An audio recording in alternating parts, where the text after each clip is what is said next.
How's it going, everybody? Welcome back once again. Happy May the 4th. May the 4th be with you. Well, today, I'm going to be talking about the Hot Wheels TTI blowback unit.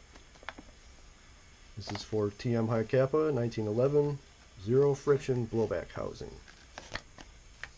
When I saw this, I thought, oh man, I got to try this out, because I was hoping this would solve some of the issues that I've had myself personally several times in the past few years. And this roller ball right here hopefully will be the answer to the problems. So what this does is this rolls over the hammer, and it's supposed to help the speed bump effect. If you've ever had that speed bump effect where your slide goes past, or your blowback unit goes past the hammer, but then when it comes back it catches on the hammer and it kind of snags and it kind of messes up the whole cycle, and it's not a smooth, precise cycle back and forth. I've run into this a few times through builds in the past, and I've had to change the hammers, or in worst case scenario, we've had to modify the blowback units.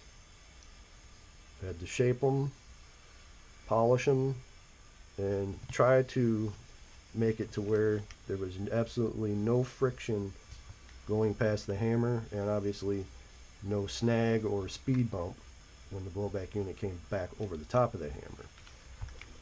So I believe that's what they're trying to do with this design here, at least with the roller ball. They also have this reset adjustment we can get into right here. You can adjust the reset stroke, I guess you could say. What I did, just to start off with and make sure everything was going to be working, was I took another blowback unit and I matched up the spacing, and then I dropped the little piece in the same spot. You see it right there. So I dropped it in the same exact spacing that I'm normally using with my Airsoft Masterpiece blowback unit. So I was catching on the blowback unit when I removed one of my short strokes. So I was giving it a little bit more space, a little bit more of a longer cycle, and I ended up catching on the hammer again. It would get snagged on the hammer. I'll go ahead and do that real quick for you guys.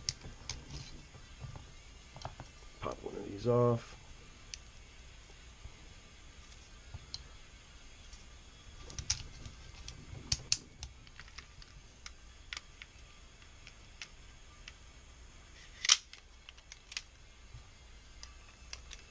And it should catch. Yep, it's caught right there. Now, what I was thinking is if they did have some options to make the roller ball smaller, like 3 different sizes of roller, then you could switch those out and you could sort of adjust and probably fix that issue. So that's something that probably could have been added in there, because the roller ball can be removed. Let's see, we got the schematic here. You got the roller ball. There's a pin going through the roller ball into the blowback unit. And then the piston also can be removed. You can switch that out. This one does not come with a piston head. They're assuming that you're going to have your stock TM blowback unit, so you can just pop the piston head off of that. That, of course, is going to be a good fit, a good tight seal with your nozzle that you're using. And a lot of times these companies will assume that you have a stock TM that you're just buying upgrade parts for and using the parts that you already still have. So as far as the adjustable blowback regulator, I just set that standard for now. I can mess around with that later, do some experiments. The roller ball, unfortunately, I was still having issues, but I am able to short stroke it to the point where my hammer just barely clears the roller ball, and that was working for me. I was getting consistent feeding, I'll pop up a little bit of a gameplay after this video, and you can see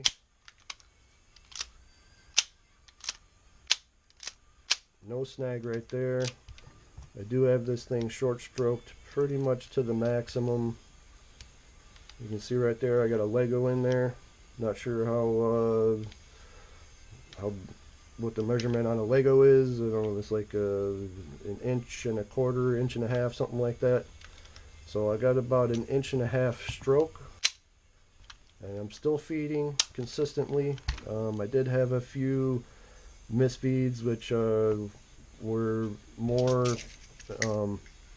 contributing toward my magazine being almost empty and not pushing the BBs up, you know, not strong enough. So I did have a few misfeeds, but other than that, everything was good. Now, if you did want to use any kind of other, you know, optional piston head, they do make all kinds of piston heads. This unfortunately does not come with one, so you have to supply one yourself. You can use the piston cup design too, but I'm not a fan of the piston cup. If you did want to do that where you push it over the screw or the tip of the screw, I might recommend adding a little bit of super glue in here, pushing it on the screw, making sure it stays. But you have so many options. Like I said, I believe this was an MIT that I got off of e-Vike.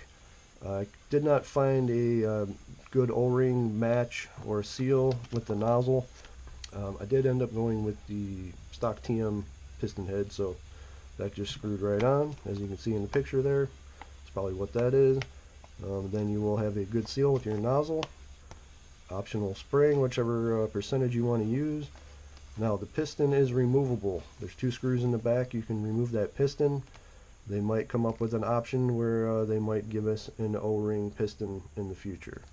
We'll see what happens there. I am hoping that they will maybe give us some different size rollers so we can make an adjustment there. We'll see what happens.